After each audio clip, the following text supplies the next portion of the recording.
দক্ষিণ চব্বিশ পরগনা সিএমওইচ দপ্তর চত্বর থেকে আমাদের প্রতিনিধি সন্দীপ সরকার রয়েছেন আমাদের সঙ্গে। সন্দীপ, নার্সিং হোমে যে ইউএসজি মেশিনগুলো ব্যবহারের জন্য রাখা থাকে সেই মেশিন সেবাশ্রয় ক্যাম্পে নিয়ে আসা হয়েছে, মানে তার জন্য নিশ্চয়ই কোনো এসওপি থাকবে, নিশ্চয়ই কোনো নিয়ম কানুন থাকবে, অনুমতিরও নিশ্চয়ই প্রয়োজন রয়েছে, ঠিক অভিযোগটা কি?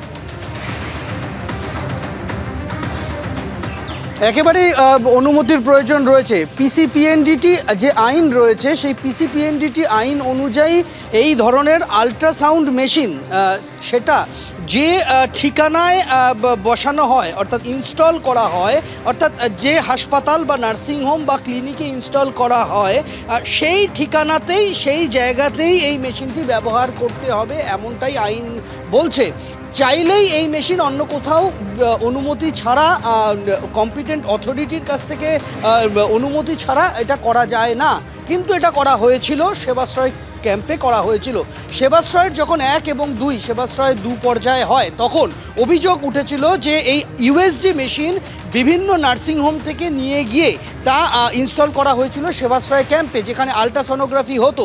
পরবর্তীতে যতগুলি এফআইআর দায়ের হয়েছে এই সেবাশ্রয়ের নানান বেনিয়ম নিয়ে, তাতে এই বিষয়টা স্পষ্ট করে উল্লেখ করা হয়েছিল এবং এই ধারাতে মামলাও ইতিমধ্যে রুজু হয়েছে অভিষেক বন্দ্যোপাধ্যায় সহ সেবাশ্রয়ের সঙ্গে যুক্ত যারা রয়েছেন তাদের সকলের বিরুদ্ধে, যে আল্ট্রাসোনোগ্রাফি মেশিন তার অপব্যবহার করা হয়েছে, ভ্রূণের লিঙ্গ নির্ধারণের মতো গুরুতর অভিযোগ আনা হয়েছে। এখন সেই ঘটনার তদন্ত পুলিশ করছে। তার মাঝখানে দক্ষিণ চব্বিশ পরগনার মুখ্য স্বাস্থ্য আধিকারিকের দপ্তর থেকে গতকাল একটি নির্দেশনামা জারি হয়েছে, যাতে নোদাখালীর একটি নার্সিংহোম বা ক্লিনিক যেখানে একটি আল্ট্রাসাউন্ড মেশিন ইনস্টল করা হয়েছিল, সেই মেশিনটি এই সিএমওইচ অফিসের টিম যখন তারা তদন্ত করতে যান তখন তারা গিয়ে দেখেন সেই মেশিন সেখানে নেই। পরে এই মেশিনের খোঁজ পাওয়া যায় ডায়মন্ড হারবার থানার মালখানায় সেই মেশিন রয়েছে। পুলিশের তরফ থেকে স্বাস্থ্য আধিকারিকরা জানতে পারেন যে এই মেশিনটিকে উদ্ধার করা হয়েছে স্থানীয় একটি নার্সিংহোমের গোডাউন থেকে।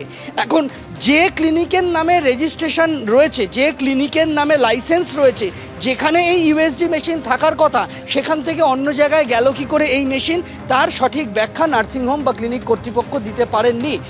এই ক্লিনিকটার নাম হচ্ছে জীবন আরোগ্য, নোদাখালীর একটা ক্লিনিক। তার লাইসেন্স বাতিল করেছে, তার রেজিস্ট্রেশন বাতিল করা হয়েছে জেলার মুখ্য স্বাস্থ্য আধিকারিকের দপ্তরের তরফে এবং এই ঘটনার তদন্ত চলছে।